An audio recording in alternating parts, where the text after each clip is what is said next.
Baik, assalamualaikum warahmatullahi wabarakatuh.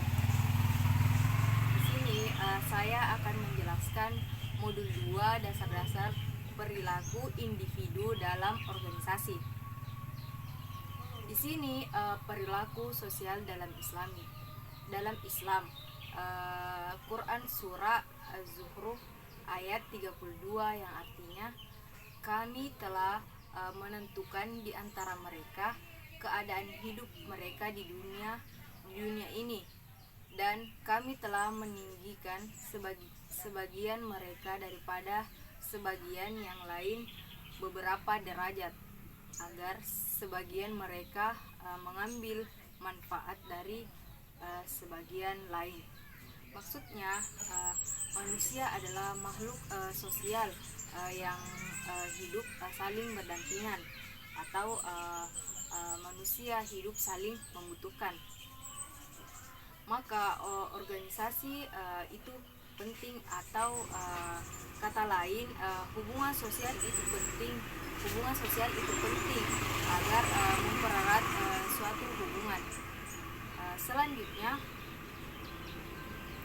perilaku individu dalam organisasi. Di sini manusia merupakan salah satu dimensi paling penting dalam suatu organisasi, dan merupakan salah satu pendukung paling penting bagi suatu organisasi. Di sini model perilaku organisasi ada dua.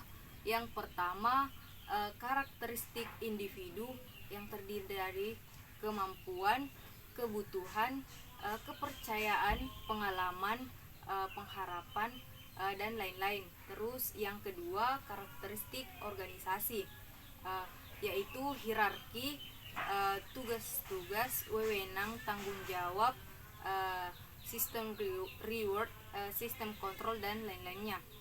Di sini kita bisa ambil contoh dari kepercayaan.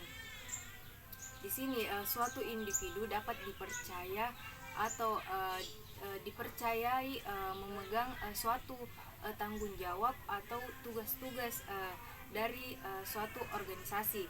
Maka jika karakteristik individu dan organisasi digabung, maka terbentuklah perilaku individu dalam organisasi. Selanjutnya yaitu model dasar perilaku oleh Katz dan James. Perilaku menurut Katz dan James yaitu perilaku merupakan cara bertindak seseorang atau bersikap yang menunjukkan tingkah laku seseorang. Di sini model dasar perilaku oleh Katz dan James yang pertama itu rangsangan atau sebab yang memiliki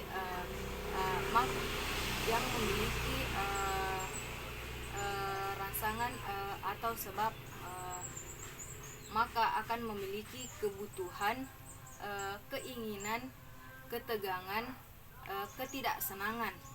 Contoh misalnya kita membutuhkan makanan untuk asupan tubuh kita.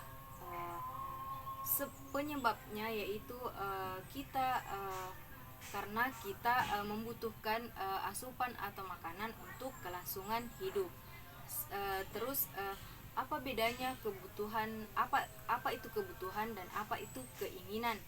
Kebutuhan itu sendiri yang mencakup itu hal-hal yang penting, misalnya kita membutuhkan makanan, kita membutuhkan pakaian, membutuhkan rumah, dan lain-lain. Sedangkan keinginan itu sesuatu yang tidak begitu penting. Misalnya kita ingin membeli mainan, kita hanya menginginkan, tapi kita tidak membutuhkan mainan tersebut. Selanjutnya misalnya juga ketidaksenangan seseorang juga memiliki sebab, seperti misalnya seorang dosen atau guru yang mengajar di kelas B dengan siswa yang berperilaku kurang baik, maka guru atau dosen tersebut akan memiliki ketidaksenangan terhadap siswa tersebut. Maka sasarannya di sini bagaimana dosen tersebut memberikan arahan atau memberikan perilaku yang baik atau sikap yang baik terhadap siswa atau mahasiswa tersebut. Selanjutnya yaitu sifat-sifat individu dalam organisasi. Yang pertama, manusia berbeda perilakunya karena kemampuannya tidak sama. Maka di sini setiap manusia itu memiliki perilaku yang tidak sama, memiliki perilaku yang berbeda-beda.